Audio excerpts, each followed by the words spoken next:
இந்தியாவில் வரலாறு எழுதும் மரபுகள். அதுல கருப்பொருள் 5 மற்றும் 6 இன்னைக்கு நம்ம பாடத்திட்டத்துல பார்க்க இருக்கிறோம். வரலாறு எழுதும் மரபுகளை வைத்து வரலாற்று ஆசிரியர்கள் எவ்வாறு இந்திய வரலாற்றை மிக அழகாக எழுதியிருக்கிறாங்க அப்படின்னு பாக்குறோம். இப்ப இதுல போன பாடத்திட்டத்துல நம்ம என்ன பார்த்தோம், போன வகுப்புல அப்படின்னு பார்த்தோம் அப்படின்னா, முஸ்லிம் வரலாற்று ஆசிரியர்கள் அபுல் பாசல், பராணி இவங்களை பத்தி பார்த்தோம். இன்றைய பாடத்திட்டத்தில் நம்ம இப்ப பார்க்க இருக்கிறது என்ன அப்படின்னு பார்த்தோம்னா, காலனித்துவத்துவ ஆட்சியில் வரலாற்று ஆசிரியர்கள். அப்ப காலனித்துவம் அப்படின்னா என்ன அப்படின்னு பாக்குறோம் அப்படின்னா, நம்ம இந்தியா ஒரு காலனி ஆதிக்க நாடாக கிட்டத்தட்ட ஒரு 190 ஆண்டுகள், 200 ஆண்டுகளுக்கும் சிறிது குறைவாக ஐரோப்பியர்களுடைய, அதாவது நம்ம இந்தியாவினுடைய வரலாற்றை எடுத்து பார்த்தோம் அப்படின்னு சொன்னோம்னா, ஒரு குறிப்பிட்ட காலத்துக்கு அப்புறம் முதல்ல வர்றவங்க இந்த டில்லி சுல்தானியர்கள் வர்றாங்க. இந்த டில்லி சுல்தானியர்கள் வந்து ஆட்சியை கைப்பற்றி நம்ம இந்தியாவை ஆட்சி செஞ்சதுக்கு அப்புறம் அடுத்து வர்றவங்க யாருன்னு பார்த்தோம்னா, டில்லி சுல்தானியர்களை தொடர்ந்து அடுத்து வருபவர்கள் முகலாயர்களுடைய ஆட்சியாக இருக்கிறது. இந்த முகலாயர்களுடைய ஆட்சி, அதாவது நம்ம இந்தியாவிற்கு சம்மந்தப்படாத வெளி ஆட்களால் தான் நம்மளால ஆளப்பட்டிருக்கும் அப்படிங்கறத சொல்ல வரேன். டில்லி சுல்தானியர்கள், அடுத்து முகலாயர்கள். இந்த முகலாயர்களுடைய ஆட்சி முடியும் தருவாயில் சரியாக யார் வர்றாங்க அப்படின்னா, இந்தியாவிற்கு ஐரோப்பியர்களுடைய வருகை அதிகமாகிறது. கான்ஸ்டான்டினோபிள் கைப்பற்றப்பட்டவுடன் இந்தியாவிற்கு கடல் வழி பாதை கண்டறியப்பட்டு அப்ப இந்தியாவிற்குள் அநேக ஐரோப்பியர்கள் வர்றாரு. வாயிலாக வாஸ்கோடகாமா வர்றாரு. அந்த வாஸ்கோடகாமா வர ஆரம்பிச்சதுக்கு அப்புறம் எல்லாரும் அவங்களை தொடர்ந்து வர்றாங்க. போர்ச்சுகீசியர்கள், டச்சுக்காரர்கள், ஐரோப்பியர்களாக எல்லாருமே வர்றாங்க உள்ள. பிரான்ஸ் மக்கள், பிரிட்டிஷ் மக்கள் எல்லாருமே வந்து காலனி ஆதிக்கம் செலுத்துவதற்காக, இந்தியாவை புரிந்து கொண்டு இந்தியாவோடு வணிக தொடர்பு கொள்வதற்காக அனைத்து மக்களும் வர்றாங்க.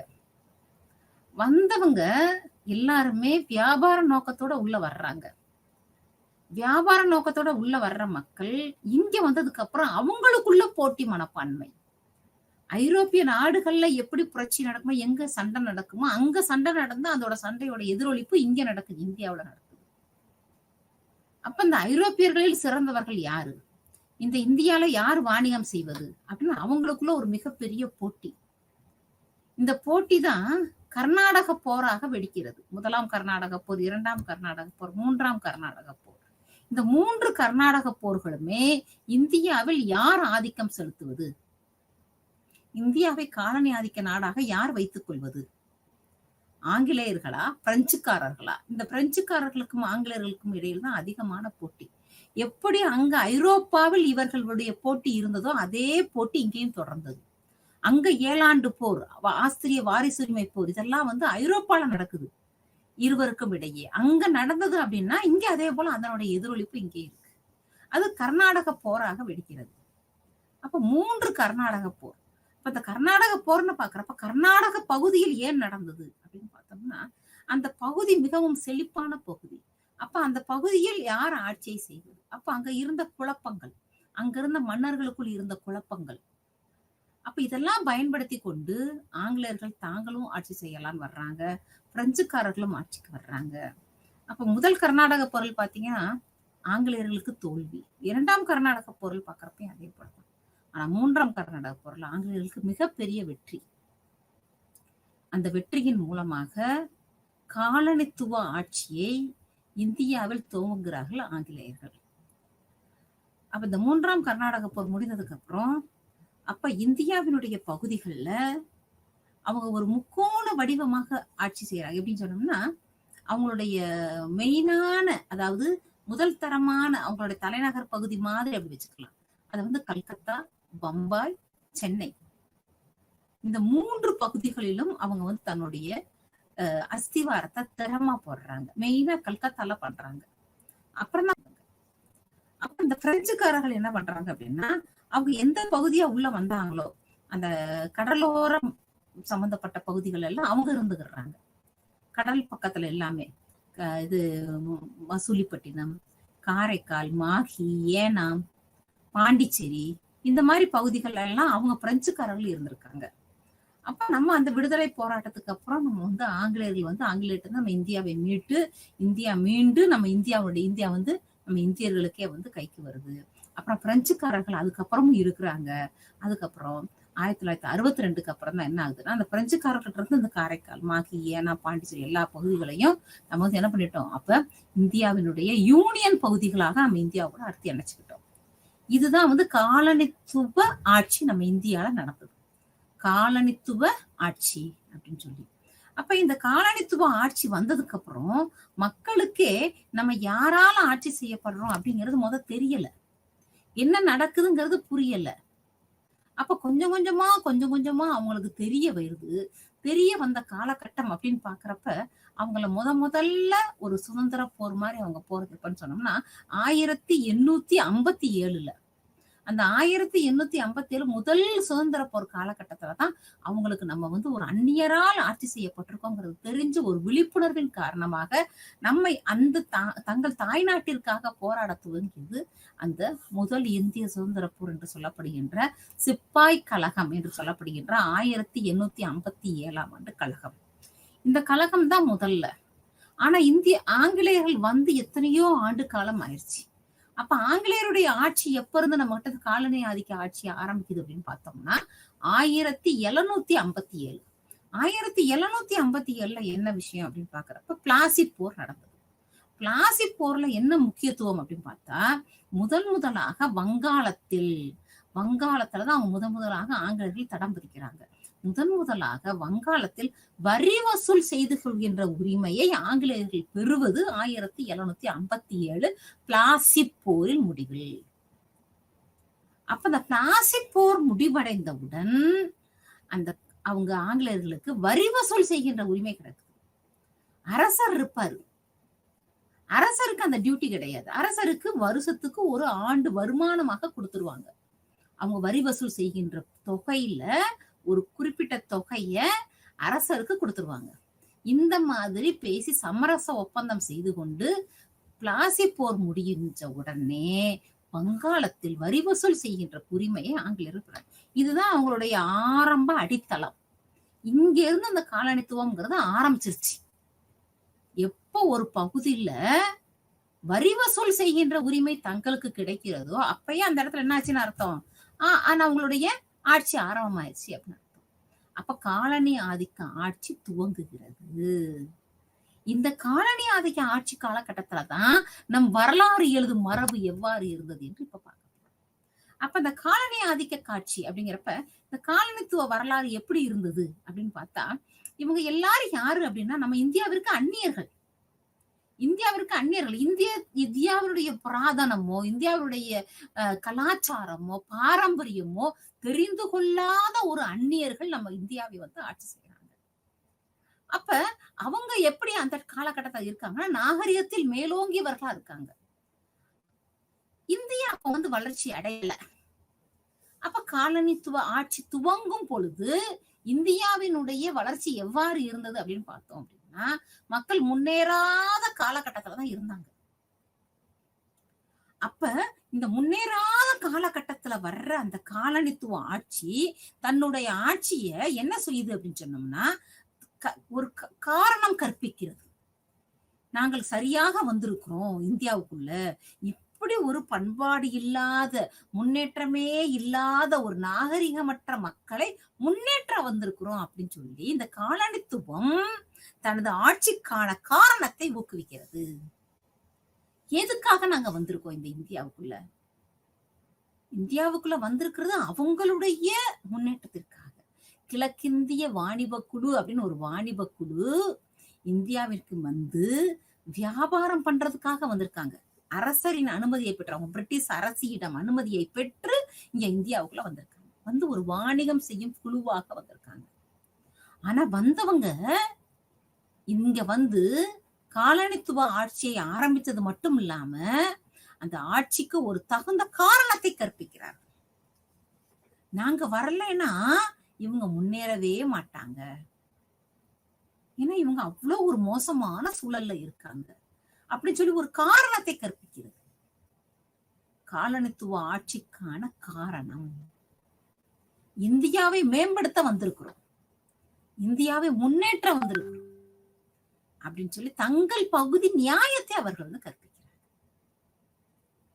அப்ப இரண்டாவது பார்க்கிறோம், சமகால இந்தியா நாகரிகத்தின் சூழ்நிலையில் இருப்பதாகவும், நாகரிகத்தில் எப்படி இருக்கு, கீழான நிலையில இருக்கு, அதுக்கு முன்னேற்றம் தேவை. ஏன்னா அவங்களுக்கு இந்தியாவினுடைய பண்பாடு தெரியாது.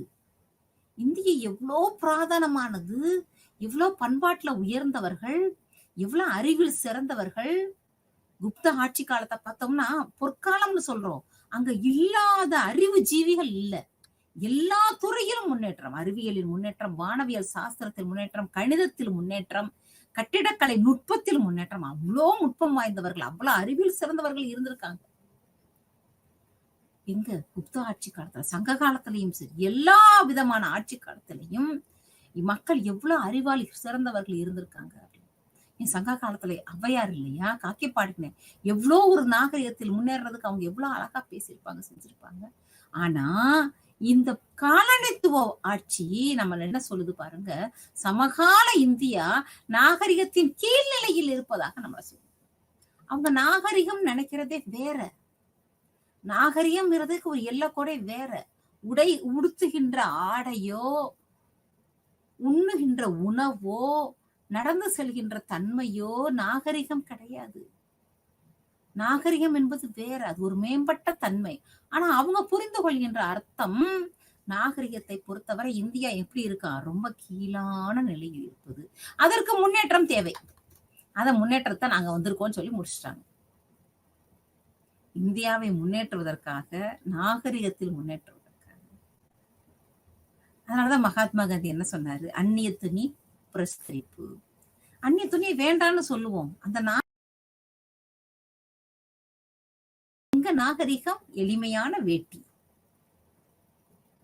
அதனால கதராடை நம்மளுக்கு தேவையான பொருட்களை நம்மளே உற்பத்தி செய்து கொள்வோம், நம்மளே தன்னிறைவு அடைத்துக் கொள்வோம். அப்ப நாகரிகத்திற்கு கீழே நாங்க இல்ல அப்படிங்கறத உணர்த்தினா கூட அவங்க அதை கேட்கிற நிலைமையில இல்ல. இந்திய மக்கள் நாகரிக தன்மை அற்றவர்கள் அப்படிங்கிற எண்ணத்தோடையே வர்றாங்க. அப்ப அவங்களுக்கு என்ன வேணும், அவங்கள முன்னேற்றணும். எப்படி முன்னேற்றலாம், கல்வியால் முன்னேற்றலாம். கல்வியில என்ன தேவை நமக்கு, தமிழ் வழி கல்வியோ சமஸ்கிருத வழி கல்வியோ நமக்கு தேவை. ஆனா இந்த ஆங்கிலேயர்கள் நமக்கு கொடுத்தது ஆங்கில வழி கல்வி. தாய்மொழி கல்வியை ஊக்குவிப்பதற்கு இங்கிலாந்து அரசாங்கம் 1 லட்சம் ரூபாய் நன்கொடை தருகிறது 1833ஆம் ஆண்டு. ஆனா அந்த பணம் முழுக்க முழுக்க எந்த மொழி வளர்ப்புக்காக பயன்படுத்தப்படுதுன்னா, ஆங்கில மொழி கல்விக்காக.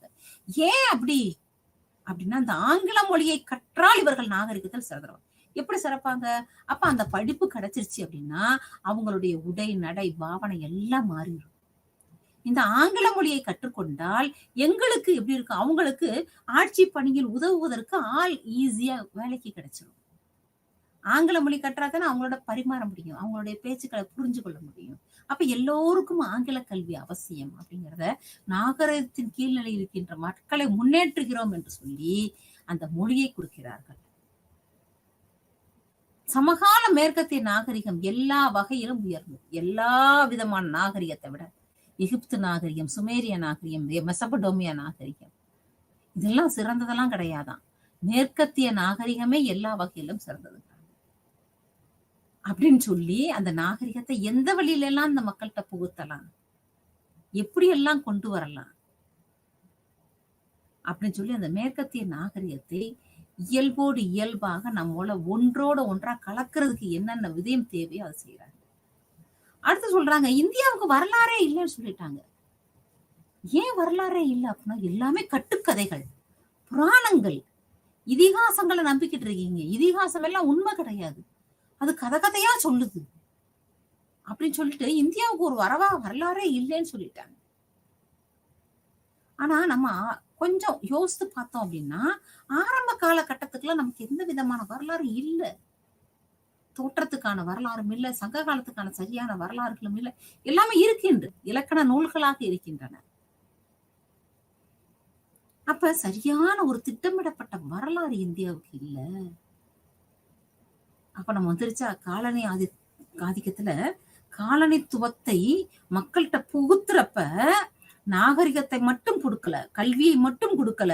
அப்ப இதுக்கு ஒரு வரலாறு தேவை என்கின்ற உணர்வு வருகிறது. இந்தியாவிற்கென்று ஒரு வரலாறு வேண்டும். மேலும் இந்தியாவை என்ன சொல்றாங்க பாருங்க, இந்தியா ஒரு தேக்க நிலை கிராம சமூகங்களின் தேக்கம் அடைந்த நாடாக இருக்கு.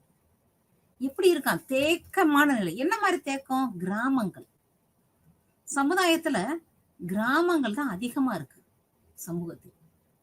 நம்ம இந்தியாவே ஒரு கிராம நாடுன்னு சொல்லலாம். ஒரு விவசாய நாடு. இந்தியாவில் அதிகம் காணப்படும் கிராமம் தான். அதனாலதான் மகாத்மா காந்தி சொன்னது கிராம ராஜ்யம் அமைக்கணும் அப்படின்னு சொன்னார். அவருடைய திட்டத்தை அடிப்படையா வச்சுதான் நம்ம என்ன சொல்றோம், பஞ்சாயத்து ராஜ் அப்படிங்கிற அமைப்பையை உருவாக்கி அந்த பஞ்சாயத்து ராஜ் முறைப்படி எப்படி கிராம நிர்வாகம் செயல்படணும் அப்படின்னு சொல்லிட்டு. ஆனா இங்க என்ன சொல்றாங்க, சமூகங்கள் எப்படி இருக்காங்க, கிராமமா தேக்கம் அடைந்து போய் இருக்கிறதுன்னு சொல்லி அதை ஒரு குறையாக சொல்கிறார்கள். கிராமத்துல இருந்து முன்னேற்றமே வருது நம்ம சொல்றோம்.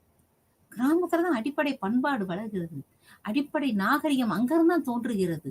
அந்த விவசாயம் அவங்க அந்த விவசாய நிலக்குள்ள கால் இறங்கி நடந்து செஞ்சாதான் அந்த கிராமத்துல இருந்து நகரத்திற்கு எல்லா நகர சமூகம் நகர நாகரிகம் சிறப்பாக இருக்கும். அந்த மாதிரியான விவசாயம் நடக்கிற இடம். ஆனா அது எப்படி ஒரு டிகிரி மைனஸா சொல்ற மாதிரி சொல்றாங்க. இந்தியா ஒரு தேக்க நிலை கிராம சமூகங்களின் தேக்கம் அடைந்த நாடாக இருக்குது. அவ்வளவு கிராமமா இருக்கு, முன்னேறாம இருக்காங்க மக்கள் அப்படின்னு சொல்லுது. அடுத்தது, இந்திய சமூகம் எப்போதுமே ஜாதிகள் சமூகம். எப்படி இருக்கு சமூகம்? முழுக்க ஜாதிகளா நிறைஞ்சு கிடக்கு. இந்த கிராமத்தை எடுத்துக்கிட்டோம்னா இந்த சமூகம் தான், இந்த ஜாதி தான். அந்த கிராமத்துல முழுக்க அவங்களே இருக்காங்க. இன்னொரு கிராமம் எடுத்தோம்னா அதுலயே அவங்களே இருக்காங்க. ஒரு பகுதியில அவங்க இருக்காங்க, இன்னொரு பகுதியில இவங்க இருக்காங்க. எப்ப இவங்களுக்குள்ள சண்டை இருந்துகிட்டே இருக்கு. ஜாதிகள் இல்லாத சமுதாயத்தை பார்க்கவே முடியாது இந்தியாவில். இது காலனித்துவ ஆட்சி காலகட்டத்திலே இருந்திருக்கு. அப்பயவே கீழானவர்கள் மேலானவர்கள் இதெல்லாமே இருந்திருக்கு. அதனால சமூகம் எவ்வாறு இருக்கிறதா? ஜாதிகள் சமூகமாக இருக்கிறது. முழுக்க ஒரு முன்னேறாத சமுதாயமா இருக்குன்னு சொல்றாங்க. அடுத்து, இந்த இந்திய மன்னர்கள் ஆட்சியாளர்கள் எப்படிப்பட்டவங்க அப்படின்னு பார்த்தா, ஏதேச்சதிகார சர்வாதிகாரிகளாக இருக்காரு. நம்மள ஆரம்ப காலகட்டத்துல இருந்து பாக்குறோம் இந்திய மன்னர்கள் யாரெல்லாம் இருந்தாங்க அப்படின்னு சொல்லிட்டு. ரிக்கி யஜுர் சாம அதர்வன வேதத்துக்கு அப்புறம் அசோகர் இருந்தாரு. அசோகர்கள் காலத்துல எப்படி இருந்தது? சந்திரகுப்த மௌரிய இருந்தாரு, அவருடைய காலத்துல எப்படி இருந்தது? இப்படி நம்ம எல்லாரையும் அரசர்களை எப்படி பாக்குறோம் அப்படின்னா, அரசர்களுடைய சாதனைகளை பாக்குறோம். சந்திரகுப்த மௌரிய காலத்துல என்ன நடந்தது? அசோகரையே நம்ம இன்னும் ரொம்ப சிறப்பானவராக நம்ம போற்றுதலுக்குரிய இடத்துல வச்சிருக்கோம். அப்படிதான் அசோகரை பாக்குறோம். அதே மாதிரிதான் எல்லாரையுமே பாக்குறோம். அதுல நம்ம யாரெல்லாம் குப்த பேரரசுல எத்தனை ஸ்கந்த குப்தர்ல ஆரம்பிச்சு ஸ்ரீகுப்தர் எல்லாரையுமே ஒவ்வொருத்தரையா பாக்குறோம். சமுத்திரகுப்தர் ஏன் சமுத்திரகுப்தர் இந்திய நெப்போலியன் கூப்பிட்டாங்க. நெப்போலியன் மாதிரி படையெடுத்து போனதுனாலதான் சமுத்திரகுப்தர். இப்படி எல்லா அரசர்களையும் நம்ம பாக்குறப்ப அக்பரை பாக்குறோம், அவுரங்கசீப்பை பாக்குறோம், சிவாஜி பாக்குறோம், சிவாஜி, இவங்க எல்லாரையும் நம்ம பாக்குறப்ப எப்படி பாக்குறோம் அப்படின்னா, அவர்களுடைய சாதனைகளை பாக்குறோம், அவங்க மக்களுக்கு என்னென்ன செஞ்சிருக்காங்கன்னு பாக்குறோம். ஆனா இந்த காலனித்துவ வரலாறு எப்படி அதை பாக்குது பாருங்க. இந்திய மன்னர்களும் ஆட்சியாளரும் எப்படி இருந்தாங்களாம்? ஏதேச்சதிகார சர்வாதிகாரிகளாக இருந்தாங்க அரசர்கள். ஒரு காலகட்டத்துல சர்வாதிகார தன்மை வாய்ந்தவர்களாகவும் இருந்திருக்காங்க. அந்த மக்களை நல்வழிப்படுத்துவதற்காக அந்த நாட்டுல ஒரு முகமது பின் துக்ளக்கும் இருந்திருக்காரு, அலாவுதீன் கில்ஜி இருந்திருக்காரு, எல்லாருமே இருந்திருக்காங்க. ஆனா இவங்க என்ன சொல்றாங்க? இந்த இந்திய மன்னர்களும் ஆட்சியாளர்களும் ஏதேச்சதிகார சர்வாதிகாரிகளாக இருக்கிறார்கள். அப்ப அந்த சர்வாதிகார தன்மையில் இருந்து இந்தியாவை மீட்டு வர வேண்டும். காலனித்துவ முக்தினால் மட்டும்தான் இந்தியாவை சர்வாதிகார தன்மையிலிருந்து மீட்டெடுக்க முடியும் நினைக்கிறாங்க. ஏன் சர்வாதிகார தன்மையிலிருந்து மீட்டு எடுக்கணும்? அப்ப சர்வாதிகார தன்மையிலிருந்து மீட்டு எடுத்தால் மட்டுமே அங்க என்ன கொண்டு வர முடியும்? ஒரு ஜனநாயக ஆட்சியை கொண்டு வர முடியும் அப்படின்னு இந்த காலனித்துவ ஆட்சி காலகட்டத்துல நினைவுகள் இருக்கு. இது எந்த அளவுக்கு இது அவங்களுடைய எண்ணங்கள், இந்தியாவை பற்றிய காலனித்துவ மக்களுடைய எண்ணங்கள். இந்தியாவை முன்னேற்ற வரப்போறோம், இந்தியாவை பற்றி ஒரு நல்ல எண்ணம் அவங்ககிட்ட இல்ல அப்படிங்கிறது தெரியுது. நமக்கு ஒண்ணுமே தெரியாது, நம்ம கிட்ட ஒண்ணுமே இல்ல அப்படிங்கிற எண்ணத்தோட தான் அவங்க பாக்குறாங்க நம்மள. அந்த மாதிரி காலனித்துவ ஆட்சி காலனித்துவ வரலாறை பத்தி சொல்லுது. மேலும் என்ன சொல்றாங்க, வளர்ந்து வரும் தேசியவாத இயக்கத்தின் மீது கசப்பான விமர்சன அணுகுமுறை. வளர்ந்து வரும் தேசியவாத இயக்கத்தின் மீது, வளர்ந்து வரும் தேசியவாத இயக்கம் சொன்னோம்னா நம்ம சுதந்திர போராட்ட காலகட்டத்தில் நடக்கிற அனைத்து நிகழ்வுகளும், இந்த நிகழ்வுகள் மீது எப்படி பண்றாங்க அப்படின்னா கசப்பான ஒரு அணுகுமுறை அவங்க கொண்டு வர்றாங்க. மகாத்மா காந்தி ஜாலியன் வாலாபாக் படுகொலைக்கு எதிராக அவர் சத்தியாகிரகத்தை மேற்கொள்ள போறேன் அப்படின்ட்டு வர்றாரு அப்படின்னு சொன்னா, அத ஒரு அவரை மகாத்மா காந்தியுடைய எண்ணங்களை கசப்பான முறையில் அணுகுவது. மகாத்மா காந்தியுடைய எண்ணத்தை மட்டும் இல்ல, இந்திய சுதந்திர போராட்ட வீரர்கள் அத்தனை பேரையுமே கசப்பான முறையோடு அணுகி அவங்களை எப்படி அடக்குறது, இந்த மாதிரி வரக்கூடாது, இந்த மாதிரி நீங்க வளர்ந்து வர தேசிய இயக்கம் இங்க எங்கேயுமே இருக்கக்கூடாது, அப்ப அவங்களை அடக்குமுறையை கையாளுவது, அவர்களை எவ்வாறு அடக்குவது, இதை மட்டும் பார்க்கணும். இது எவ்வளவு தப்பான நடவடிக்கை. மக்களுக்கு எங்க சுதந்திரம் இருக்கணும், பத்திரிகை சுதந்திரம் இருக்கணும், பத்திரிகை சுதந்திரம் என்பது இருக்கும், அதுக்குள்ள அடிப்படை சுதந்திரம் இருக்கணும். ஆனா அந்த அடிப்படை சுதந்திரமே இல்லாம என்னென்ன செய்யறாங்களோ, சுதந்திர போராட்ட தேசியவாத இயக்கத்துல என்ன நிகழ்வுகள் நடக்குதோ அதை அடக்குமுறை கொண்டு ஒடுக்குவதாகும். என்ன அவங்க சொல்ல வர்றாங்கிறத கேட்கவே இல்லை ஆங்கிலேயர்கள். என்ன சொல்ல வர்றாங்க, என்ன விரும்புறாங்க, அவங்க சொல்றது ஆங்கிலேயருடைய நேரடி பார்வையில் சுய ஆட்சி அப்படிதான் கேட்கிறாங்க. ஆனா அந்த சுய ஆட்சி கூட அடுத்து என்ன கொடுக்கல, அந்த அரசாங்கம் எந்த விதமான ஒரு உத்தரவாதம் அவங்களுக்கு கொடுக்கவே இல்லை. அப்ப அந்த தேசியவாத இயக்கத்தின் மீது கசப்பான விமர்சனம் எப்படி இருக்கும் அப்படின்னா, அது அடக்க ஒடுக்குவதாக இருக்கும். எங்கேயும் யாரும் கூடக்கூடாது, எங்கேயும் மீட்டிங் போடக்கூடாது, எங்கேயும் ஒரு வெள்ளை எண்ணெய் வெளியேறு இயக்கம் நடந்துச்சுன்னா வெள்ளை எண்ணெய் வெளியேறு இயக்கத்தால் தடி பிரயோகம் அவ்வளவு.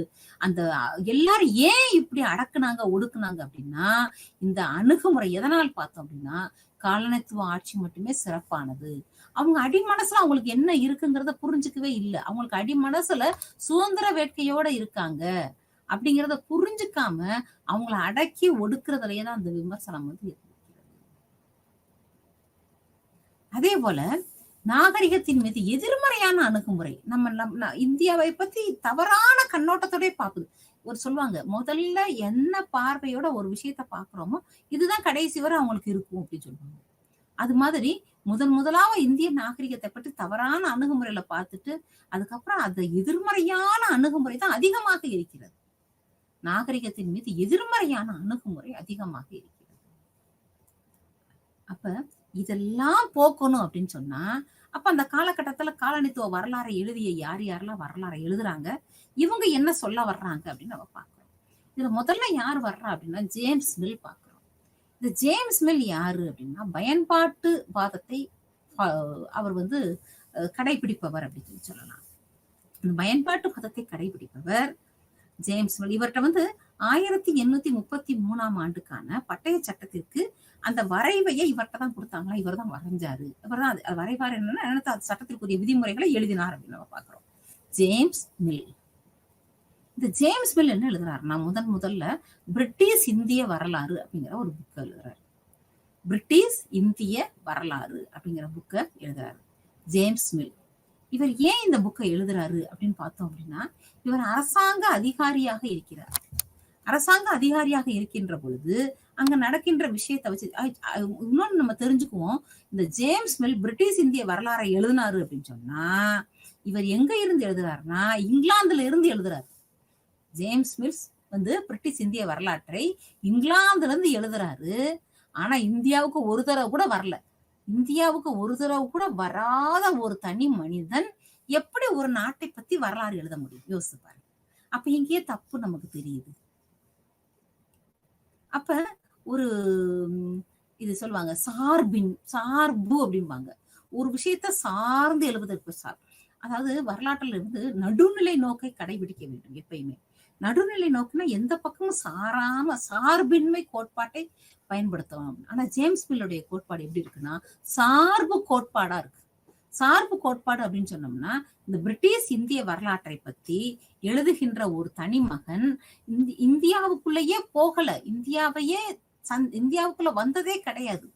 இந்தியாவுக்கு வராதவரு இங்கிலாந்துல இருந்து கொண்டு இந்தியாவை பத்தி கண்டது கேட்டதை பற்றி எழுதி கொடுக்கிறார் பிரிட்டிஷ் இந்திய வரலாறு. ஆனா எப்படியோ ஒண்ணு இந்தியாவுக்குன்னு சொல்லி முதல்ல இந்த மாதிரி ஒரு அழகான வரலாறு எழுதப்பட்டது. அப்ப இந்த பிரிட்டிஷ் இந்திய வரலாறு என்ன சொல்லுது அப்படின்னு பாக்குறப்ப, நம்ம ஏற்கனவே சொல்லிட்டோம், விமர்சனங்கள், கண்ணோட்டங்கள் ரொம்ப மோசமா இருக்கு அப்படின்னு சொல்லிட்டு. அப்ப இந்தியர்களை பத்தி இந்தியர்களுக்கு வரலாறே கிடையாது, மூட நம்பிக்கை அதிகம், எதனாலும் யார் சொன்னாலும் கேட்டுருவாங்க, இந்த மாதிரி ஒரு தப்பான கண்ணோட்டம் தான் அந்த பிரிட்டிஷ் இந்திய வரலாறு காணப்படுது. ஆனா முதலாக இந்திய வரலாற்றை 3 பகுதியாக பிரித்து கூடியிருக்கார். முதல்ல இந்துக்களுடைய ஆட்சி காலகட்டம், அடுத்து இஸ்லாமியர்களுடைய ஆட்சி காலகட்டம், அடுத்து பிரிட்டிஷாருடைய ஆட்சி காலகட்டம். இந்திய வரலாற்றை இப்படி பிரிச்சு பார்க்கணும் அப்படிங்கிற இத உணர்த்தியவரை யாரும் பார்த்தோம்னா நம்ம ஜேம்ஸ் மில் தான்.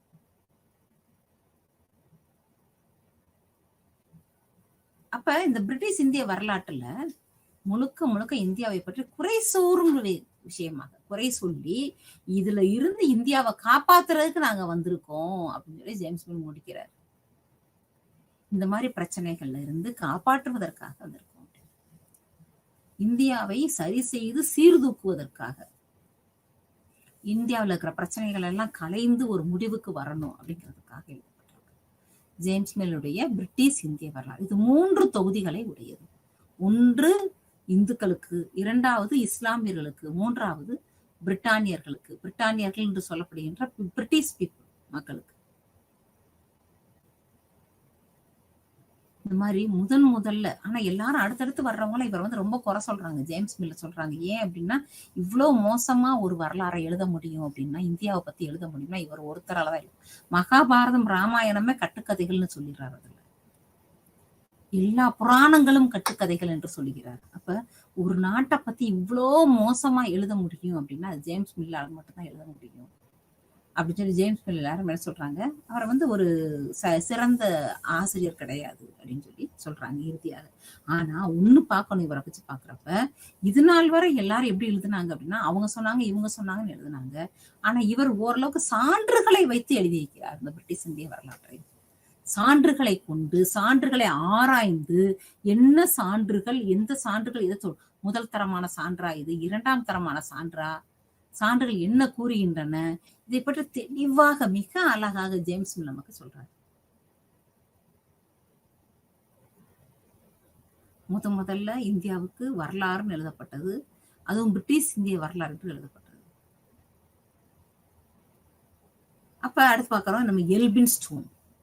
இந்த எல்பின் ஸ்டோன் யாரு அப்படின்னா ஜேம்ஸ் மில்லுடைய வரவர். ஆனா இந்த எல்பின் ஸ்டோன் என்ன செய்யறாரு அப்படின்னா, ஜேம்ஸ் மில்லுடைய கருத்துக்களை முழு விதமாக எதிர்க்கிறார். ஜேம்ஸ் மில் சொன்னதெல்லாம் தப்பு, இந்திய வரலாறு இதுவே கிடையாது, இந்தியாவிற்கென்று புராதனமான ஒரு பொக்கிஷ வரலாறே இருக்கிறது அப்படின்னு சொல்லி அவர் வந்து ஜேம்ஸ் மில் என்னென்ன சொன்னாரோ அதெல்லாம் வந்து எதிர்வாதமாக வைக்கிறார். எதிர்த்து பேசுகின்றவராக இந்தியாவினை பத்தி எந்த அளவு முன்னேற்றகரமாக சொல்ல முடியுமோ அதை சொல்றாரு. அவருடைய முதல் இது பாத்தீங்கன்னா முகமதிய இந்தியாவின் வரலாறு. முகமதிய இந்தியாவின் வரலாறு, முகமதிய இந்தியாவின் வரலாறு பார்த்தோம்னா முழுக்க நல்ல ஒரு நாகரிக பண்பாட்டை அழகா மக்களுக்கு சொல்ற மாதிரி வருது. எல்பின் ஸ்டோனுடைய முகமது இந்தியாவினுடைய அதுல வந்து அவர் வந்து யாரையும் உயர்த்தியும் கூறல, யாரையும் தாழ்த்தியும் கூறல. தன் எங்க தவறு என்று தோணுகிறதோ அந்த தவறை கரெக்டா சுட்டி காட்டியிருக்காருன்னு நம்ம பாக்குறோம். அதாவது அக்பரை பத்தி உயர்வா சொல்றாரு. அக்பர் வந்து ரொம்ப மதச்சார்பற்றவர், மக்களுக்கு ரொம்ப நல்லதனமா நடந்துக்கிட்டாரு, இதெல்லாம் அக்பரை பத்தி விரிவா போட்டிருக்காரு முகமது இந்தியன் வரலாறுல. அதே நேரம் அவுரங்கசீப்புடைய குறைகளையும் சுட்டி காட்ட தவறவில்லை. ஒரு மத சார்பற்றவராக எப்படி இருக்கணும், மத சார்ந்து எப்படி இருக்கணும், அந்த மதம் சார்ந்து இருந்ததுனால என்னென்ன பிரச்சனைகளை அவங்க சந்திச்சாங்க, இது எல்லாமே வந்து இந்த முகமதிய இந்தியன் வரலாற்றுல வருது. அது போல இதுவரை எல்லாருமே என்ன நினைச்சோம் அப்படின்னு வரலாறு அப்படின்னு நினைச்சாவே அந்த வரலாறு வந்து முழுக்க அந்நியர்களால் எழுதப்பட்டதா தான் இருந்திருக்கும் அப்படின்றது. அப்ப இந்த இது போல முகமது இந்தியாவினுடைய வரலாறு கிழக்கில் பிரிட்டிஷ் அதிகாரத்தின் முடிக்கப்படாத வரலாறு. இது ரெண்டுமே இவர் எழுதுனது. கிழக்கில் பிரிட்டிஷ் அதிகாரத்தின் முடிக்கப்படாத வரலாறு அப்படின்னா ஏற்கனவே எழுதின வரலாற மாத்தி எழுதுனதுனால இவர் வந்து அந்த வார்த்தை கொடுத்திருக்காரு. அவங்க வந்து பிரிட்டிஷ் இந்தியா வரலாறு கொடுத்துருக்காரு. இவர் என்ன சொல்றாரு, பிரிட்டிஷ் அதிகாரத்தின் முடிக்கப்படாத வரலாறு. ஏன் இப்படி சொல்றாரு அப்படின்னா, இவர் கண்டிப்பா வந்து என்ன பண்ணுவோம், நம்ம சுதந்திரம் அடைந்து சுதந்திரத்துக்கு கீழே இயங்க போறோம் அப்படிங்கறதுனால அந்த அதிகாரத்தை முடிக்கப்படாத வரலாறாக சொல்லி முடிக்கிறார். கிழக்கில் பிரிட்டிஷ் அதிகாரத்தின் முடிக்கப்படாத வரலாறு. அது போல ஹென்றி எலியட், இதே போல இன்னொரு அவரு பார்த்தோன்னா ஹென்றி எலியட். இவர் எழுதுனது என்ன புக் அப்படின்னு பார்த்தோம் சொன்னோம்னா, இந்தியாவின் வரலாறு. ஜேம்ஸ் மில் பிரிட்டிஷ் இந்திய வரலாறு, எல்பின்ஸ்டோன் முகம்மதிய இந்திய வரலாறு மற்றும் கிழக்கில் பிரிட்டிஷ் அதிகாரத்தின் முடிக்கப்படாத வரலாறு. அடுத்து ஹென்றி எலியட் எழுதிய அது என்ன சொன்னா, இந்தியாவின் வரலாறு. இந்த இந்தியாவின் வரலாறு முழுக்க முழுக்க இந்தியாவை வேறொரு கண்ணாட்டத்துல காமிக்குது. இவர் வந்து தன்னுடைய தொகுதிகளை 8 தொகுதிகளா பிரிச்சு கொடுக்கிறாரு. எப்படி இந்திய வரலாற்றை பிரித்து பார்க்க வேண்டும் என்று இவர்கள் தான் சொல்லி கொடுத்திருக்காங்க. இன்னைக்கு நம்ம பார்க்கலாம் சொல்ற மாதிரி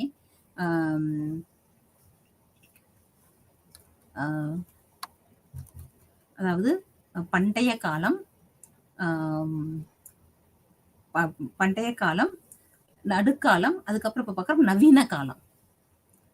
3 காலகட்டமாக இந்திய வரலாற்றை பிரிச்சுக்கிறோம்.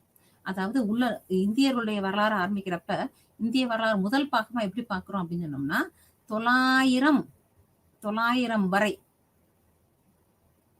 அப்படின்னு ஒரு வரலாற்றை பார்க்கிறோம். கிபி 900 வரை.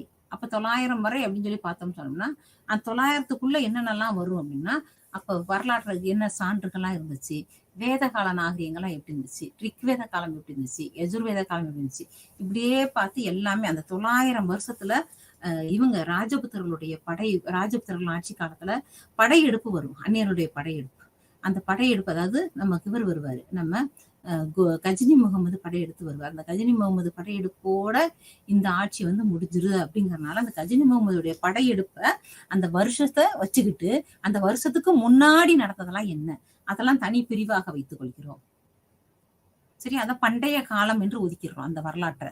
அடுத்து உள்ள வரலாறை வந்து அந்த மத்திம காலத்திற்கான வரலாறாக பார்க்கிறோம். அப்புறம் 1757 இருந்து பிரிட்டிஷ் இந்திய வரலாறா நம்ம பார்க்கிறோம். இந்த மாதிரி பிரித்து பார்க்கிறப்ப நிறைய விதமான விஷயங்களை உள்ள வந்து என்ன பண்ண முடியும், நம்மளால சேர்த்துக்கொள்ள முடியும் அப்படிங்கிறதா சொல்லியிருக்காங்க.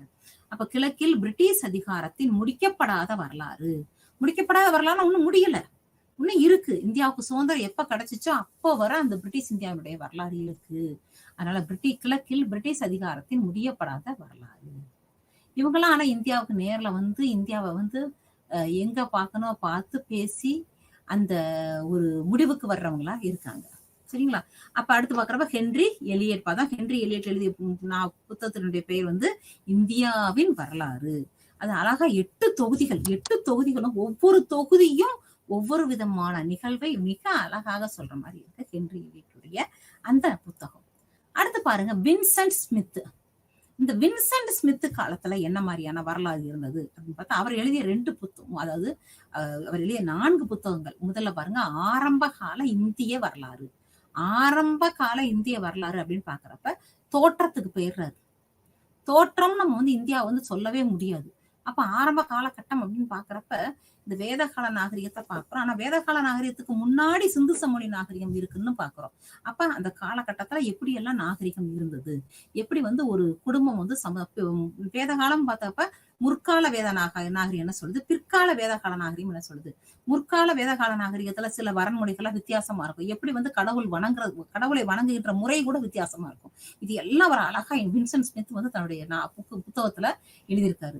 அதாவது குடும்ப தலைவனுக்கு எந்த மாதிரி பொறுப்புகள் இருந்தது, திருமணம் எவ்வாறு நடந்தது, ஜாதி முறை இருந்ததா, அவர்களுடைய அரசியல் அமைப்பு எப்படி இருந்தது, நிர்வாகம் எப்படி இருந்தது, ஒரு அரசனானவன் எப்படி இருந்தாரு. அப்ப அங்க சபா சமிதி என்று 2 அவைகள் இருந்தன. சபா சமிதியின் கீழ் அந்த அரசாங்கம் வந்து செயல்பட்டது அப்படின்னு அந்த வேதகால நாகரிகத்துல கூட பாக்குறப்ப 2 விதமா, முற்காலம் பிற்காலம். பிந்தைய வேதகால நாகரிகத்துல கொஞ்சம் முன்னேறின மாதிரி இருக்கும். அந்த அப்ப கொஞ்சம் முன்னேறின மாதிரி இருக்கிறப்ப இதுல பாக்குறப்ப வணங்குகின்ற தெய்வங்கள் இயற்கையவே வணங்கு இருப்பாங்க. அப்ப இயற்கையே அப்படின்னு சொன்னா நிலம், நீர், காற்று, ஆகாயம் அப்படின்னு சொல்லி அதையே வணங்கி இருப்பாங்க. அடுத்து பிற்கால வேதகால நாகரிகம்னு பாக்குறப்ப அந்த அந்த அந்த இயற்கையை இயற்கைக்குரிய அதிபதிகளை, அப்ப நீர்னா எந்த கடவுள், காற்றுனா எப்படி, வாயு பகவான், அக்னி பகவான் அப்படின்னு சொல்லி அதற்குரிய அதிபதிகளை வணங்குகின்ற முறையாக அப்படி பிற்கால வேதகால நாகரிகம் மாறும். அப்ப குடும்ப தலைவனுக்கு எப்படி இருந்தது, பெண்கள் எப்படி வந்திருந்தாங்க, அவங்களுடைய உடை எப்படி இருந்துச்சு, அவங்களுடைய உணவு என்ன இருந்துச்சு, உணவு பழக்கம் எப்படி இருந்துச்சு, அது போல பொழுதுபோக்கு அம்சங்கள்லாம் அந்த காலகட்டத்துல இருந்துச்சா, எந்த மாதிரி இருந்தாங்க, இது எல்லாமே மிக அழகாக ஆரம்ப கால இந்திய வரலாறாக எழுதியிருக்காரு. மிக துல்லியமாக எல்லாத்தையும் சான்றுகளோடு மிக தெளிவாக வின்சென்ட் ஸ்மித் கொடுத்திருக்காரு. இன்றைக்கும் பாட புத்தகமாக எல்லா விதமான பாட புத்தகத்திலையும் இடம்பெறுறது இந்த ஆக்ஸ்போர்டு ஹிஸ்டரி ஆஃப் இந்தியா மற்றும் ஆரம்ப கால இந்திய வரலாறு. ஆரம்ப கால இந்தியாவிற்கு அவ்வளவு ஒரு பெருமை வாய்ந்த வரலாறு. இந்தியா வேற்றுமையில் ஒற்றுமை காடும் நாடுன்னு சொல்லுவாங்க. அந்த வரலாறு நம்ம பாக்குறப்ப ஆரம்பத்துல பாக்குறப்ப எல்லா விதமான வேற்றுமைகளும் நிறைந்து காணப்படுது. எல்லா விதமான வேற்றுகளையும் மறந்து ஒன்றுபட்ட இந்தியா அப்படிங்கிற ஒரே விஷயத்த நம்ம பாக்குற மாதிரி அந்த ஆரம்ப கால இந்திய வரலாறு நம்ம பாக்குறோம்.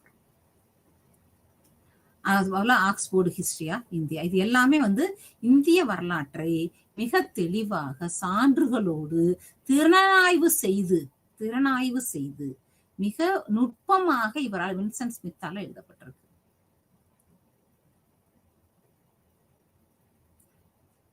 அந்த ஆரம்பகால இந்திய வரலாறுலையும் பாக்குறப்ப அந்த சந்திரகுப்த மௌரியர் எப்படி இருந்தாரு, மௌரிய வம்சம் எப்ப ஆரம்பிக்கப்பட்டது, மௌரிய வம்சத்துக்கு ஏன் மௌரிய வம்சம்னு பேர் வந்துச்சு, அந்த அவங்க மூரா அப்படிங்கிற ஒரு மரபை சார்ந்தவர்கள் அப்படின்னு சொல்றாங்க. அதுபோல சந்திரகுப்த மௌரியர் எந்த மதத்தை சார்ந்தவர், சமண மதமா புத்த மதமா, அப்ப புத்த மதம் எப்ப தோன்றியது, சமண மதம் எப்ப தோன்றியது, ஏன் புத்த மதம் தோன்றியது, ஏன் சமண மதம் தோன்றியது, இந்த எல்லா விஷயங்களும் இந்த இந்திய ஏன் புத்த மதமும் சமண மதமும் நிலைத்திருக்கவில்லை, திருப்பி ஏன் அழிவுக்கு உண்டாச்சு, அப்ப புத்தர் யாரு, புத்தருடைய கோட்பாடுகள் என்ன, புத்தர் என்ன சொல்றாரு, அப்ப புத்த சமயத்தை புத்தர் தான் தோற்றுவித்தாரா, சமண சமயத்தை யார் தோற்றுவித்தார், சமண சமயத்துடைய கொள்கைகள் என்ன, சமண சமயத்தை பின்பற்றுபவர்கள் யாரு, சமண சமயத்தை ஆதரித்த மன்னர்கள் யாரு, இது எல்லாமே இந்த ஆரம்பகால இந்திய வரலாற்றில் இருக்கு.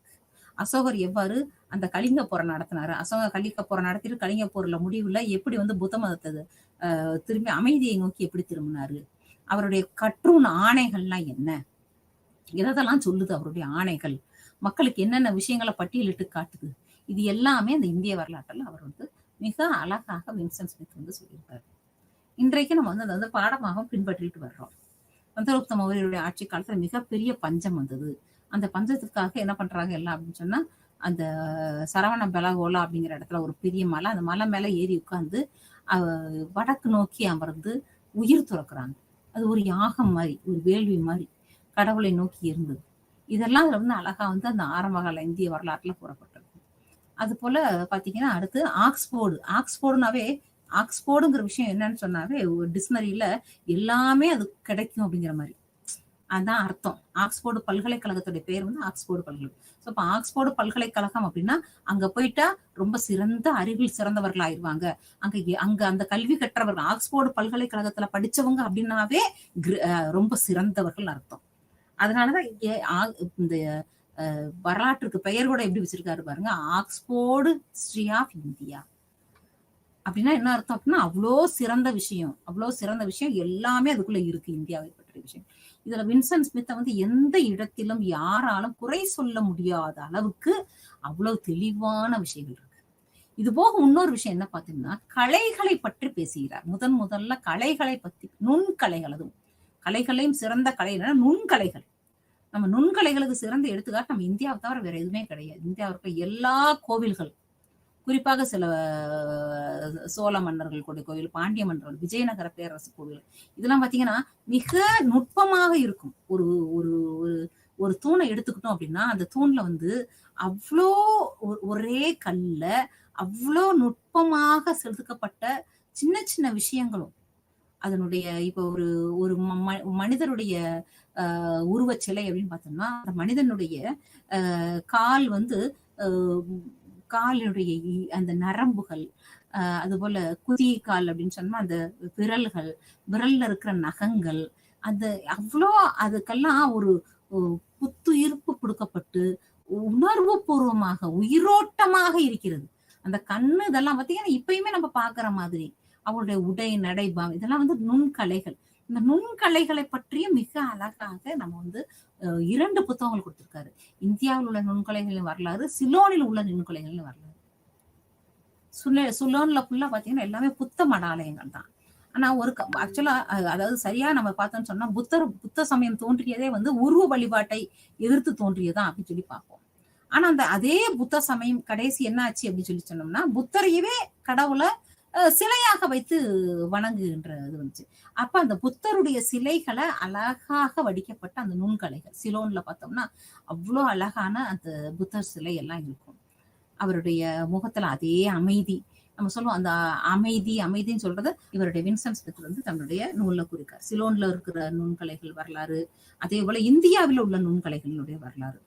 தாராசுரம் இந்திய அளவு நம்ம தமிழ்நாட்டிலே இருக்கு. தாராசுரம் திண்டுக்கல் பக்கத்துல, அங்கெல்லாம் போய் பார்த்தோம் அப்படின்னு சொன்னோம்னா அவ்வளோ அழகான சிற்பங்கள், அவ்வளோ அழகான அந்த மதிநுட்பத்தோட அவ்வளோ சிறப்பாக இருக்கு. இன்னைக்கும் கொஞ்சம் கூட அதனுடைய தன்மை கலைத்தன்மை மாறாம இன்னைக்கு நம்ம பார்க்கலாம்.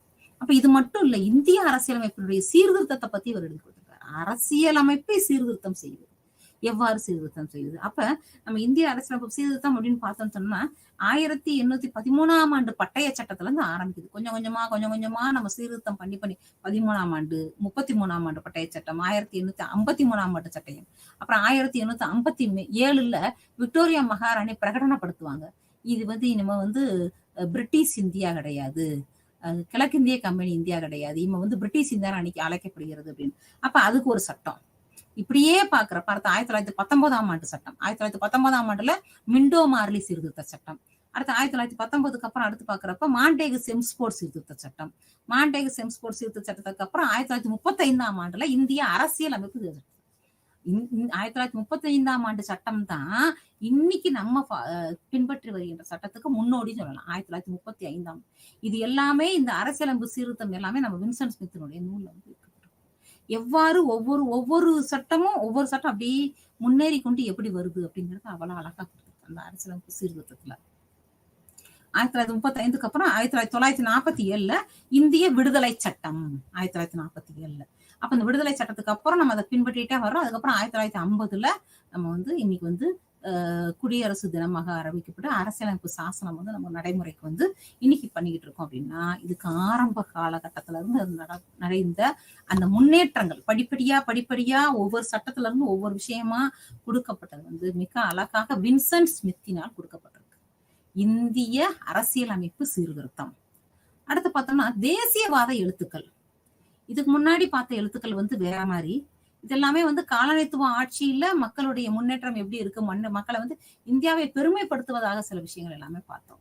இப்ப அடுத்து பாக்குறப்ப தேசியவாத எழுத்துக்கள் அப்படின்னு சொல்லி பாக்குறப்ப தேசிய காலகட்டத்தில் நடந்த போராட்டங்கள், எண்ணற்ற போராட்டங்கள், அந்த நேரங்கள் அந்த சமயத்துல என்ன தேவையோ மக்களுக்கு என்ன தேவையோ அது வந்து தோணும். அப்படி பாக்குறப்ப ராமகிருஷ்ண கோபால் பண்டார்கர், இவர் என்ன சொல்லுவாங்கன்னா ஆர்ஜி பண்டார்கர்னு சொல்லுவாங்க, எல்லாருமே ஆர்ஜி பண்டார்கர் சொல்லுவாங்க. இவர் வந்து தன்னுடைய எழுத்துக்களால இவர் வந்து முதல்ல இதாவது இந்தியா அப்படின்னு எடுத்தாவே இதுனா வரை எழுதின எல்லாருமே எழுதுனாங்க வட இந்திய வரலாறு தான் இந்திய வரலாறு அப்படின்னு எழுதிருக்காங்க. முதல்ல தென்னிந்தியாவிற்கும் வரலாறு இருக்கு, தென்னிந்திய வரலாறும் மிக சரியான வரலாறு அப்படின்னு சொன்னவர் வந்து நமக்கு ராமகிருஷ்ண கோபால் பண்டார்கர். இவர் இது போக என்ன செஞ்சிருக்காரு அப்படின்னு சொல்லி பார்த்தோம்னா, அந்த மக்களுடைய அடிப்படை எண்ணங்கள், போராட்டங்கள், அதாவது குழந்தை திருமணம், விதவை மனம், இதை பத்தி எல்லாம் அப்ப கேசவ சந்திர சென் அவருடைய இயக்கத்துல இவர் ஒரு உறுப்பினராக சேர்ந்து கொள்கிறார் ராமகிருஷ்ண கோபால். அவர் வந்து சேர்ந்து கூட பண்டார்கர் வந்து எந்த விதமான மக்களுக்கு வந்து உணர்ச்சியை தூண்டக்கூடிய முன்னேற்றகரமான விஷயங்கள் எல்லாம் இவருடைய வரலாற்று நூல்கள் வந்து நம்ம பார்க்கிறோம். அடிப்படை மக்களுக்கு என்ன தேவை அப்படின்னு சொல்லி தன்னுடைய தேசியவாத எண்ணங்களை, அதாவது விடுதலை எண்ணங்களை உணர்வு பூர்வமாக மக்களுக்கு வந்து அணுகி கொடுத்தவர் அப்படின்னு சொல்லலாம். அதுபோல மக்களுக்கு என்ன தேவை இந்த காலகட்டத்துல, மக்கள் எப்படி இருக்கணும், எந்த மாதிரி வேணும், விழிப்புணர்வு இருக்கணும், பெண்களுக்கு கல்வி அவசியம், அதெல்லாமே சொன்னவரை வந்து நம்ம பெண்களுடைய கல்வியுடைய முன்னேற்றத்தை பத்தி, அதுபோல தேசம் எதை நோக்கி கொண்டு போய் கொண்டிருக்கிறது, தேசத்துல இருந்து அந்த அடிமைத்தனத்துல இருந்து நம்ம மீண்டு வரணும்னா நம்ம என்னென்னலாம் ஒண்ணு செய்யணும், இது எல்லாமே தேசியவாத எழுத்துக்களாக நம்ம பார்க்கிறோம். தேசியத்தை தூண்டுகின்ற, தேசியம்னா என்ன அப்படின்னா நம் நாடு, நம் இனம், நம்ம தேசம் அப்படிங்கிற உணர்வுக்கு பேர் தான் தேசியம். அந்த தேசியத்தை மையமாக வைத்து எழுதின எழுத்துக்கள் வந்து நம்ம ஆர்ஜி பண்டார்கருடைய எழுத்து, அப்புறம் காஜி பிரசாத், ஜெயஸ்வால், குமுத் முகர்ஜி, ரமேஷ் மசூம்தார், இவங்க எல்லாருமே தேசியத்தை பத்தி ரொம்ப அதுல, ஏன்னா அந்த காலகட்டத்துல அப்படி இருந்திருக்கு. இந்தியாவினுடைய நிலைமை வந்து என்ன மாதிரி இருக்கு, எந்த மாதிரி முன்னேறணும், என்ன மாதிரியான மக்களுக்கு என்ன தேவை, எந்த விடுதலை உணர்வுக்கு மக்கள் தேவை, பெண்களுக்கு என்ன தேவை, அடிப்படை சுதந்திரம் எங்க இருந்து வரணும், இது எல்லாமே தேசியவாத எழுத்துக்களாக நம்ம இதுல இருந்து பாக்குறோம். அடுத்து பாக்குறப்ப மார்க்சிய வரலாற்று ஆசிரியர்கள். மார்க்சியம் அப்படின்னா என்ன அர்த்தம் சொன்னோம்னா, மார்க்சியம் அப்படின்னாவே பொருள் சார்ந்த அப்படின்னு வருது. அப்ப பொருள் சார்ந்த அப்படின்னு பாக்குறப்ப மூலதனம் அப்படின்னு பாக்குறோம். முதலும் மூலதனமாக இருக்கலாம், உழைப்பும் மூலதனமாக இருக்கலாம், பொருளும் மூலதனமாக இருக்கலாம். இப்படி எல்லா விதமான மூலதனங்களை பத்தி பேசுகின்ற வரலாற்று ஆசிரியர்கள் வந்திருக்கு. அதாவது முதலாளித்துவம், தொழிலாளித்துவம், இந்த மாதிரி விஷயங்கள் எல்லாம் இருந்து ஒரு நாட்டு மக்களுக்கு என்ன தேவை அப்படிங்கறத கரெக்டா சொல்றவங்க வந்து இந்த ரணஜித் குகா, பார்த்தா சட்டர்ஜி, ஜானேந்திர பாண்டே, ஆர்பி தத், டிடி கோசாம்பி, இவங்க எல்லாருமே மிக சிறந்த ஆசிரியர்கள். இதுலயும் சிறப்பா சொல்லணும் அந்த ரணஜித் குகாவையும் நம்ம டிடி கோசாம்பியும் சொல்லலாம். ரொம்ப முக்கியமான வரலாற்று ஆசிரியர்கள் இவங்க. என்ன சொல்றாங்க அப்படின்னா, நீங்க வரலாறுன்னு பேசிக்கிட்டே இருக்கீங்களா, இது மன்னர் வரலாறு கிடையாது, உழுகின்ற கலப்பை வரலாற்றை பத்தி பேச வேண்டும், இந்த விவசாயம் வரலாற்றை பத்தி பேச வேண்டும், வேளாண்மை வரலாற்றை பத்தி பேச வேண்டும். அங்க என்ன குற்றம் நடக்கிறது அப்படிங்கிறத பாக்குறவங்களா இருக்காங்க இவங்க. அப்ப நம்ம இந்தியாவினுடைய அடிப்படை தன்மையே விவசாய தன்மை. அப்ப மூலப்பொருட்கள் நிறைய இந்தியால இருந்திருக்கு. அந்த மூலப்பொருட்களை சுரண்டுகிறவர்கள் யாராக இருக்கிறாங்கன்னா, இவங்க முதலாளி என்று சொல்லப்படுறவங்க யாருன்னா, அந்த காலனித்துவ ஆட்சியில் இருக்கின்ற ஆங்கிலேயர்ல சொல்றாங்க. நம்ம இந்தியால விளைகிற பருத்தி, இந்த பருத்தியை எடுத்துட்டு போய் இங்கிலாந்துல ஒரு ஆடையாக செய்கிறாங்க. அப்ப இந்த பருத்தி என்பது ஒரு மூலதனம், இந்த பருத்தி என்பது இந்தியர்களுடைய மூலதனம். இந்த மூலதனம் இங்கிருந்து சுரண்டப்பட்டு அந்நிய நாட்டிற்கு போகிறது. இது மாதிரி எல்லா விதமான மூலதனம், சணல், என்னென்ன பொருட்கள் இருக்கோ அந்த பொருட்கள் எல்லாம் மூலதனங்கள். இந்த மூலதனத்தை சுரண்டுவதால் தான் இந்த தேக்க நிலை ஏற்படுகிறது அப்படின்னு சொல்லி சொல்றாங்க. அப்ப ஒரு ஏழை குடிமகன் வாழ்க்கையில முன்னேறணும்னா அப்ப எதெல்லாம் மாறணும், அப்ப நாடு எப்படி மாறணும், மார்க்சிய சிந்தனைகள், பொருள் சார்ந்த சிந்தனைகள். ஒரு நாடு முன்னேறணும்னா அங்க அரசன் மட்டும் சிறந்தவனாக, அரசனை விட்டுருங்க, அரசன் வேண்டாம், ஆனா ஒரு நாடு இப்போதைக்கு முன்னேறணும் அப்படின்னா மார்க்சிய பாதை அவசியம் அப்படிங்கிறத பேசுறாங்க. மார்க்சிய பாதை என்பது ஒன்றுமில்ல, பொருள் சார்ந்த பார்வையில் எல்லா விஷயத்தையும் அணுகுவது. காலனித்துவ ஆட்சியை ஆட்சி முறையாக மட்டும் பார்க்காம இந்தியாவினுடைய பொருளாதாரத்தின் வேரை அது எவ்வாறு அசைச்சுக்கிட்டு இருக்குன்னு பாக்குறதுதான் மார்க்சியம். இந்தியாவினுடைய பொருளாதாரத்தை மேம்படுத்த அடுத்து என்ன செய்யணும், அப்ப இதுதான் இவங்க எல்லாரும் இவங்களுடைய எண்ணங்கள், இவங்களுடைய எழுத்துக்களாக வருகிறது. அப்ப ஏற்கனவே இருந்த முறை என்ன, விவசாய முறை என்ன, இப்ப இருக்கின்ற விவசாய முறை என்ன, இதுல இருந்து வருமானம் வரணும்னா என்ன செய்யணும், அப்ப வருமானம் வந்தா அந்த வருமானத்தால எத்தனை சதவிகிதம் எங்க போகணும், எங்க போனா எப்படி, ஆட்சியாளர்களுக்கு போகணுமா, வரி விதிப்பவர்களுக்கு போகணுமா, எப்படி போகணும், மக்களுக்கு எவ்வளவு போகணும், இது எல்லாத்த பத்தி ரொம்ப தெளிவா பேசுறாங்க. ஏன்னா அந்த அளவிற்கு மக்களுக்கு வந்து இந்த வரி கொடுமை இருந்திருக்கு, மக்களுடைய அடிப்படை சுதந்திரம் பறிக்கப்பட்டிருக்கு. அதனால இந்த மார்க்சிய சிந்தனையாளர்கள் வந்து மக்கள் மத்தியில் நல்லதனமான இந்த மார்க்சிய கோட்பாடுகளை கொண்டு வர்றாங்க. இதுல இந்த ஆர்பி தத்துலாம் பாத்தீங்கன்னா முழுக்க முழுக்க சீனாவிலே இருந்தவர். சீன புரட்சி நடந்தப்பெல்லாம் வந்து சீனால இருக்கிறாரு. அப்ப அங்க நடக்கிற விஷயங்கள்லாம் பாக்குறாரு.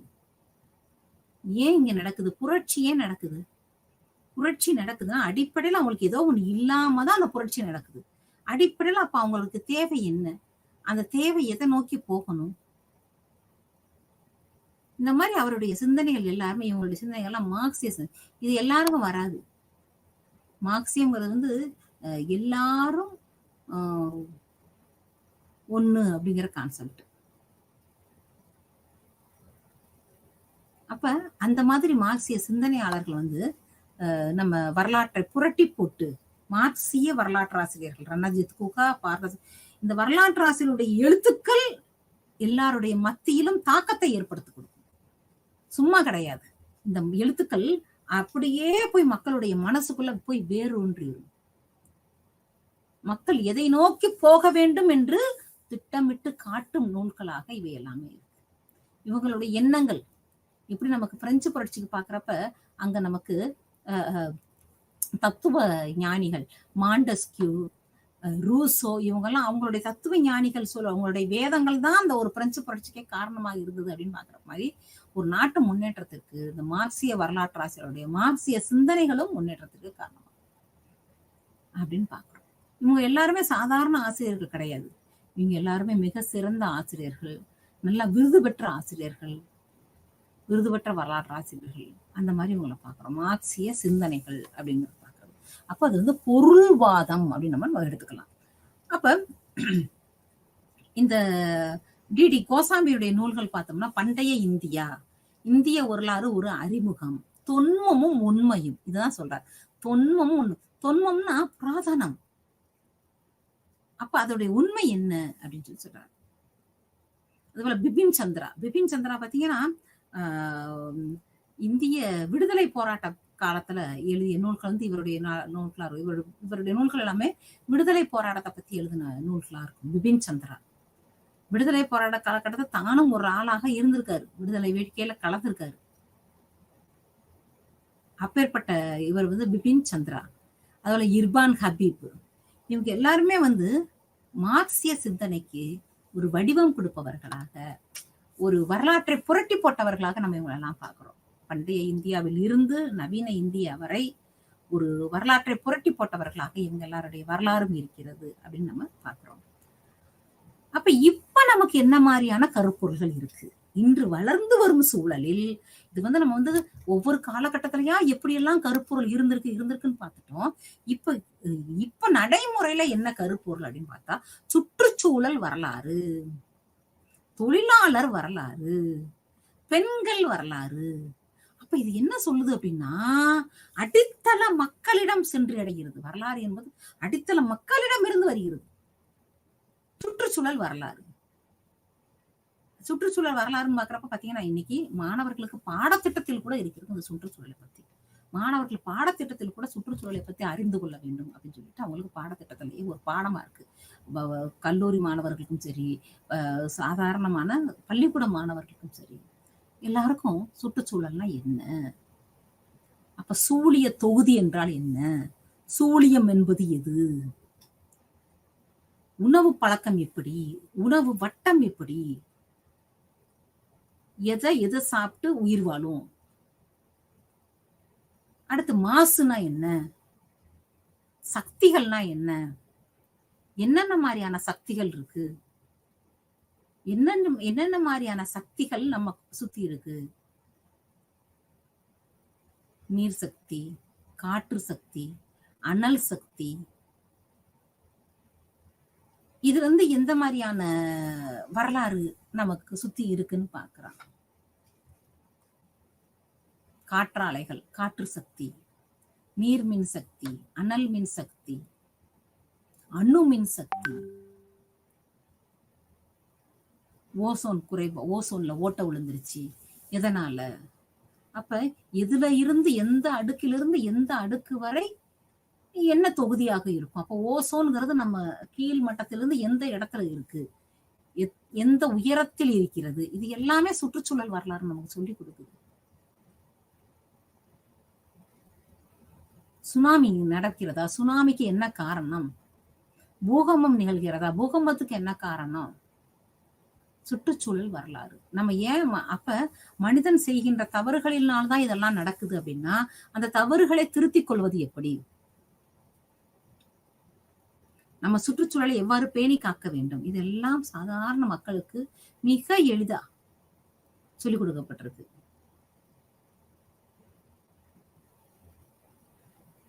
நிறைய சுற்றுச்சூழல் வரலாறுல பாத்தீங்கன்னா, நிறைய பாதிப்புகள்னால இந்த மினமோட்டா அப்படிங்கிற ஒரு இது இருக்கு. ஒரு அதாவது சில சில நிகழ்வுகள் அணு இதுல இருந்து உலையில கசிச்சதுனால அணு கசிந்ததுனால ஏற்பட்ட துயரங்கள் இதெல்லாம் வந்து எந்த மாதிரி நம்ம பாதுகாத்துக்கணும் அப்படிங்கிறத சொல்ற மாதிரி இருக்கு.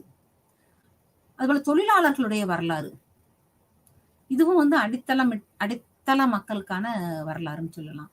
தொழிலாளர்களுடைய வரலாறு. ஒரு நாட்டுல முதலாளிகள் மட்டுமே வரலாறு கிடையாது. ஒரு நாட்டில் மன்னர்கள் மட்டுமே வரலாறு கிடையாது. அவங்க கலப்பையை தூக்குனா தான் இங்க வந்து என்ன கிடைக்கும் நமக்கு? தொழிலாளர்கள் இருந்தா தான் முதலாளிக்கு சோறே கிடைக்கும். அப்ப அடித்தள மக்களுடைய தொழிலாளர் வரலாறு. அடுத்து பாருங்க பெண்கள் வரலாறு. பெண்கள் வரலாறு அப்படின்னு பாக்குறப்ப ஒரு காலகட்டத்துல பெண்கள் என்பவர்கள் வீட்டுக்குள்ள இருக்கிறவங்க அப்படின்னு இருந்துச்சு. இந்த பாரதியாருடைய எழுத்துக்கள் வந்து வேகம் கொடுத்தது, புதுமை பெண்ணாக மாறணும், இப்படி இருக்கணும், அப்படி இப்படி இருக்கணும்னு சொன்னாங்க. அப்ப அடுத்த காலகட்டத்துல இன்னைக்கு வந்து பெண்கள் வந்து முன்னேறி வந்துட்டாங்க அப்படின்னு பார்த்தாலும், அப்ப அவங்க எந்த மாதிரி எல்லாம் முன்னேறி இருக்காங்க, அவங்களுடைய அதாவது பெண் முன்னேற்றத்துக்கு என்ன காரணம், இது எல்லாமே இந்த பெண்கள் வரலாற்றுல நம்ம பார்க்கிறோம். ஜானகி நாயர் நிறைய தலை சிறந்த இவங்க இருக்காங்க. பெண்களுடைய வரலாற்றை பத்தி மட்டுமே எழுதுனவங்களா. இதற்கும் அப்புறம் இன்னும் நம்ம பார்த்தோம்னா அதாவது பாலின மூன்றாம் பாலினம் சொல்லப்படுற ஆண்கள் பெண்கள் மூன்றாம் பாலின வரலாறு இன்னைக்கு வந்துருச்சு. மூன்றாம் பாலினத்துல எப்படி முன்னேறிக்கிட்டு இருக்காங்க, எந்த மாதிரி எல்லாம் வந்து அந்த முன்னேற்றம் நடக்குது, அவங்க வந்து எப்படி பண்றாங்க அப்படின்னு. அப்ப சுற்றுச்சூழல்ல ஆரம்பிச்சு தொழிலாளர்கள் ஆரம்பிச்சு பெண்கள் ஆரம்பிச்சு இன்னைக்கு வந்து வரலாறு வந்து வேற மாதிரி போய்கிட்டு இருக்கு. அதாவது ஆரம்ப காலத்துல வரலாறு என்பது ஒரு மன்னனை சுற்றியோ ஒரு ஒரு இருப்பிடத்தை சுத்தியோ இருந்தது இல்லாம இன்னைக்கு மாதிரி யாரெல்லாம் சாதனைக்குரியவர்களா இருக்காங்களோ அவங்கள சுத்தி வரையப்பட்டதான் வரலாறு அப்படிங்கிற மாதிரி இருந்தாலும் சரி, அவர்களை சுற்றி வரலாறு எழுதப்படுவது. இன்னைக்கு வந்து ஒலிம்பிக்ல ஒரு பெண் வந்து சிறந்த பெண்ணாக இருக்காங்க அப்படின்னா அந்த பெண்ணை சுற்றிய வரலாறு இன்று வரலாற்றில் வரும் கருப்பொருளாக இருப்பது இதுதான். சுற்றுச்சூழல்ல ஒரு மாசு நடக்குது அப்படின்னு சொன்னா அந்த மாசை எவ்வாறு தடுப்பது, அந்த வரலாற்றை பத்தி சாதாரண ஒரு குழந்தையிலிருந்து தெரிந்து கொள்ள வேண்டும். அப்பதான் அதை சரி செய்ய வேண்டும். அதே போல பெண்கள் வரலாறு. அப்ப இன்னைக்கு நம்ம பாடத்திட்டத்துல பார்த்தது அப்படின்னு சொன்னா காலனித்துவ ஆட்சியில இருந்து பாக்குறோம். காலனித்துவ ஆட்சியில இருந்து எவ்வாறு வரலாறானது வளர்ந்து வந்தது, வளர்ந்து இந்திய வரலாறு இன்று எந்த அளவுக்கு செம்மைப்படுத்தப்பட்டிருக்குன்னு பார்த்தோம். தேசியவாத எழுத்துக்கள், மார்க்சிய வரலாற்று ஆசிரியர்கள் எவ்வாறு பொருளை மூலதனமாக வைத்து சொன்னாங்க வரலாற்றை. அடுத்து இன்று கருப்பொருளாக இன்று நம்ம நடைமுறையில் பார்ப்பது என்ன, நடைமுறையில் என்ன பிரச்சனைகளோ, நடைமுறைக்கு என்ன தேவையோ, வாழ்க்கைக்கு தேவையோ, ஒரு சுற்றுச்சூழலாக இருக்கட்டும், ஒரு தொழிலாளர்களுடைய வாழ்க்கை வரலாக இருக்கட்டும், அல்லது ஒரு பெண்கள் சம்பந்தப்பட்டதாக இருக்கட்டும், அல்லது மூன்றாம் பாலினம் சம்பந்தப்பட்டதாக இருக்கட்டும், இன்று வரலாற்றில் வளர்ந்து வரும் கருப்பொருட்கள் மாறி நடைமுறைக்கு ஏற்ற மாதிரி அடித்தள மக்களையும் சென்று செல்கின்ற மாதிரி இன்னைக்கு வரலாறு மாறி வந்துட்டு இருக்கு அப்படின்னு நம்ம பாக்குறோம். சரியா? அப்ப இந்த மாதிரி தெரிஞ்சுக்கிட்டோம்னா தான் அந்த சுற்றுச்சூழலை பத்தி நம்ம வரலாறு தெரிஞ்சாதான் இன்னைக்கு ஒரு கொரோனா அப்படின்னா கூட அது தடுப்பு நடவடிக்கை எப்படி நம்ம எடுக்க முடியும், எல்லாமே நம்ம வந்து தெரிஞ்சு கொள்ள முடியும். அப்ப அதுல இருந்து மீண்டு வருவதற்கான பாதைகளை வகுத்து கொள்ளவும் முடியும். அதே போல ஒரு சர்வாதிகார தன்மை அதெல்லாம் அந்த காலத்துல காணப்பட்டது அப்படின்னா அந்த சர்வாதிகார தன்மை இன்னைக்கு இல்லை அப்படின்னா அப்ப அதுக்குரிய நெறிகள் எந்த மாதிரியான நெறிமுறைகள் நம்ம இன்னைக்கு மாற்றி பின்பற்றி அமர்ந்து இன்னைக்கு ஒரு சர்வ வல்லமை படைத்ததாக நமக்கு வந்து மாறிக்கிட்டு இருக்கு அப்படின்னு பாக்குறோம்.